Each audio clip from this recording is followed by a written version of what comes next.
Extremely layered, man. I'm gonna tell you how tactical exactly it was, and How I'm gonna try to surgical make he this got. quick. Man, very surgical indeed.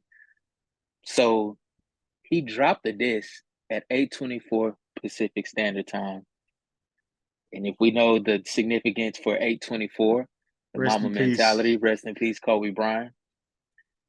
So yesterday, Jamal Murray, a Canadian, knocked out the Los Angeles Lakers of the NBA playoffs.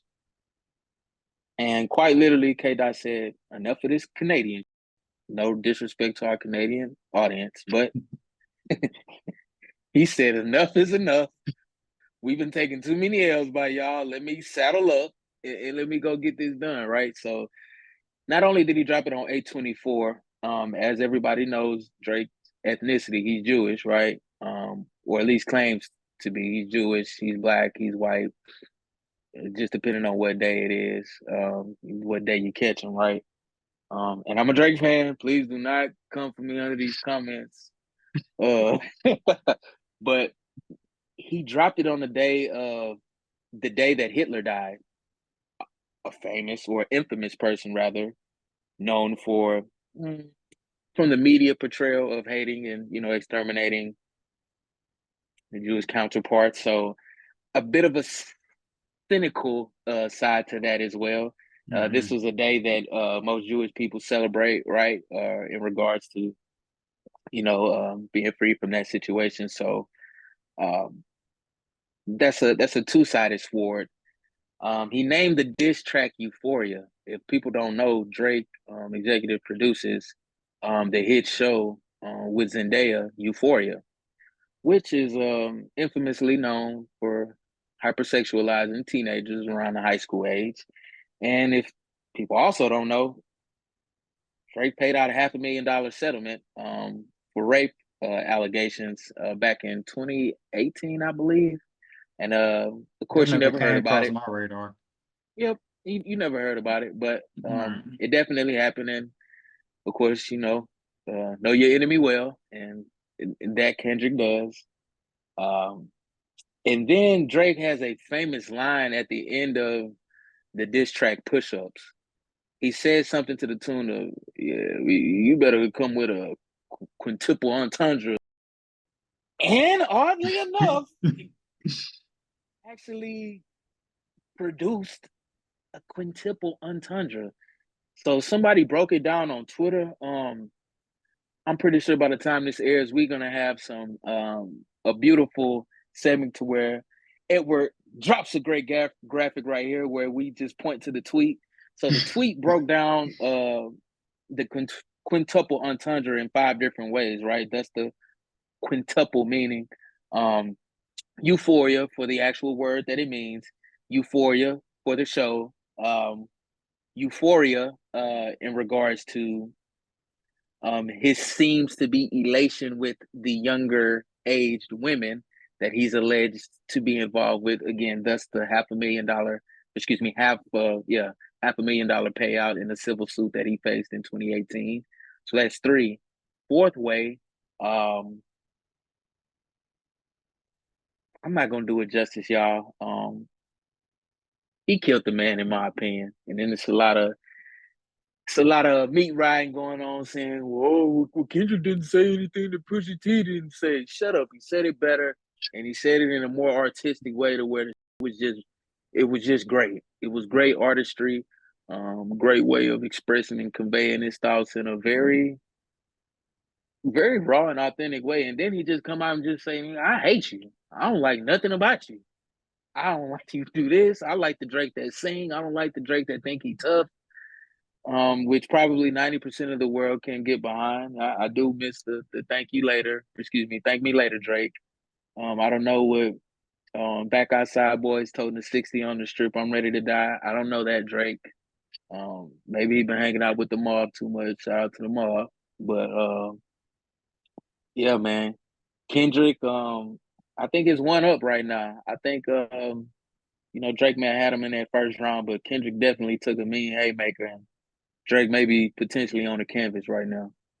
What do you say, or I'll give you this question, because listening to what you're saying, Isaac, and obviously, the rap beef and settling it and who won or who's up right now, uh, is left up to the court of public opinion and like our entertainment.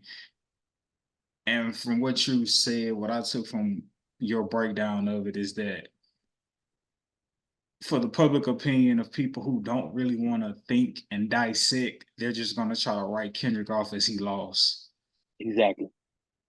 But it's like, no, if we really want to like It, decode every word, every quadruple entendre, right. like, and we're and metaphorically speaking, be tactical about, analyzing like a boxing match and how many punches were thrown, but how many punches were landed, like how many power punches were connected and made.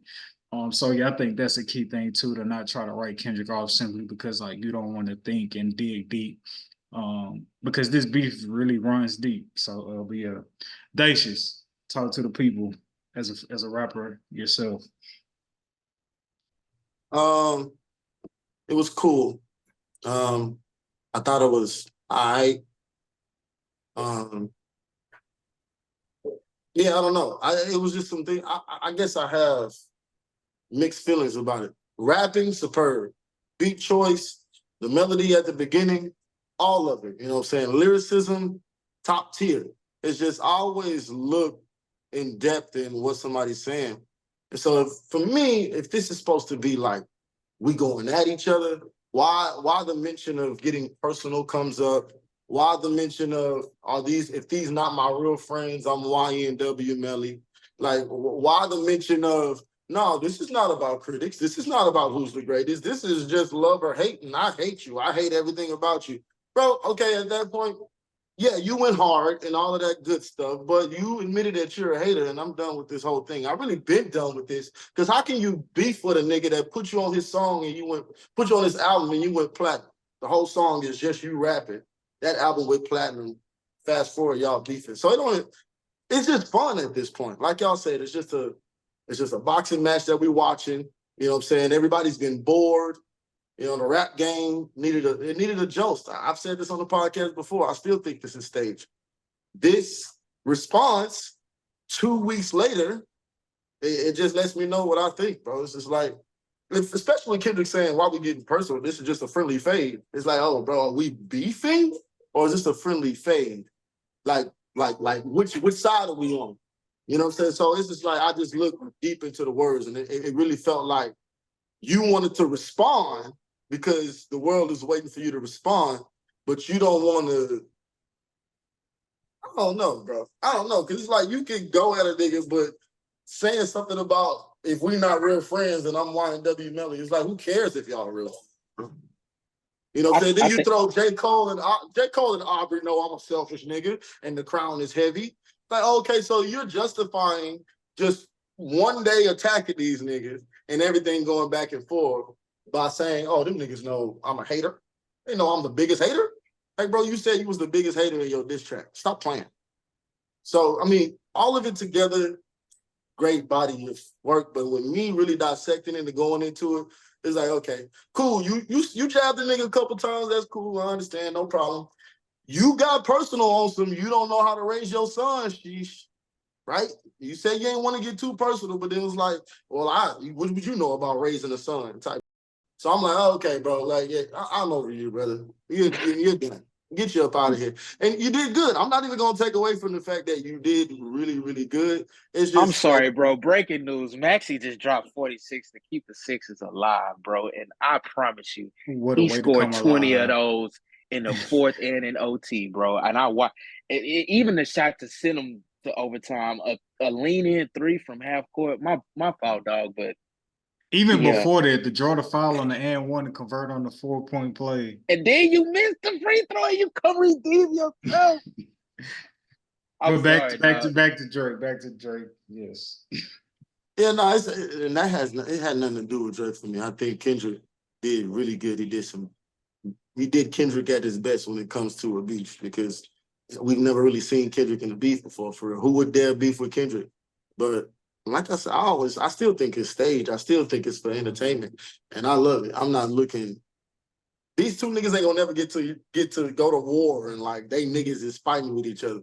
I will say this: the fact that Kendrick dropped Chubb's name, that was something to me because Chubb's a real nigga. because So now I want to see how? But how do you know that? That's what I'm saying. Like, because Chubb's a real nigga. Why? Because Drake said he told guns and smoked la in his songs. I'm not buying that shit, bro. All not that fake because ass Canadian hard just shit. Drake said it. Not because just Drake said it. No. I'm just saying, like, drop an instance where Chubbs was being gangster and a nigga felt his gangster and niggas didn't disrespect him, and because niggas don't see Toronto as this super pop. He's calling it the six now for the last 8 years running. Like, I don't know, they don't phase me, bro. Like, and I think you may have missed the point where he said, "I just hate you." Again, I think it's deeper. It's deeper than the surface because I think he's referencing a DMX interview where DMX actually came out and was like, "Nigga, I just hate you. I hate everything about you." And he's literally verbatim quoting DMX from that Breakfast Club interview. So I think it's just because he made the line also like, "Nigga, you thinking this is me that's thinking this?" He's saying, "Nigga, I'm speaking for the culture. The culture. The culture feeling." So and then he a few lines down, he goes into, not even paraphrasing, quite literally quoting the DMX interview from the Breakfast Club where DMX is quoted, and I quote, "Oh, I hate Drake. I hate everything about him. I hate the way he walk. I hate his way he talk, the way he dress." Like, he just literally just started going down a list.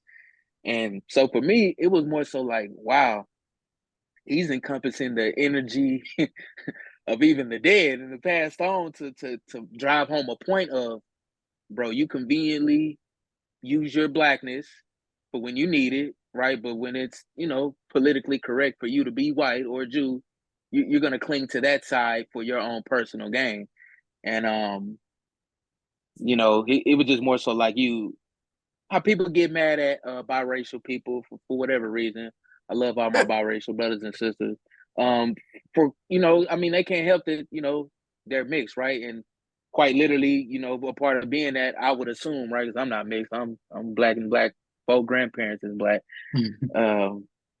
A little bit of Cherokee Indian for all my Instagram bad bitches out there who want to be Caribbean, Colombian, Peruvian, all that shit, right? Cherokee. Yeah, I am Cherokee Indian, like 25% though, but that's not something I openly tell people. But it just kind of gave off the energy and vibe of Kendrick, like he was speaking for the people who couldn't speak, right? Or the people who probably just don't have enough clout and don't have a platform to really say what they want to say about Drake. Yeah, we love Drake. Drake is a hit maker. Drake is going to go down as top 5 ever. Yes, the numbers were supported and just likability, right? He's crossed over into, pop culture. He's just likable by everybody, right? But the dangers you told in regards to being likable by everybody is eventually you either die a hero or you live long enough to become the villain. And I think Drake is experiencing the latter right now, where you've been on top so long, and then the details of your deal are coming out. How $400 million deal with Universal, and you may, be entitled to everybody's percentage of everybody's masters and stuff that are on that specific label and subsidiary labels that are under Universal. So just a lot of shit, like, people thinking like, damn, bro, I thought you was like me. I thought you was in a fight with me. We raging against the machine all the time. You are the machine. You quite literally are part of the machine, and you sit back and, play both sides of the fence of it. You go in the boardroom or the meeting rooms and these executive rooms and go play, upstanding white Jewish young man. And then on the other side, you cosplay as a real nigga and talk about, how you can get a nigga gone because you roll with the mob. So which one is it? You know what I'm saying? You can't have the best of both worlds, and people, because everybody ain't gonna accept that, right? You know what I'm saying? They're gonna tell you to pick a. Even God say pick a side. He'll spit you out if you lukewarm. He can respect the nigga who hot or cold, who done picked the side, right? Yeah, but trying to play that's both the word. sides, yeah. You know what I'm saying? So if God don't like that, I can just imagine the ordinary nigga don't like it either. I made it his image, by the way. I mean, man, I really appreciate that. I really appreciate that.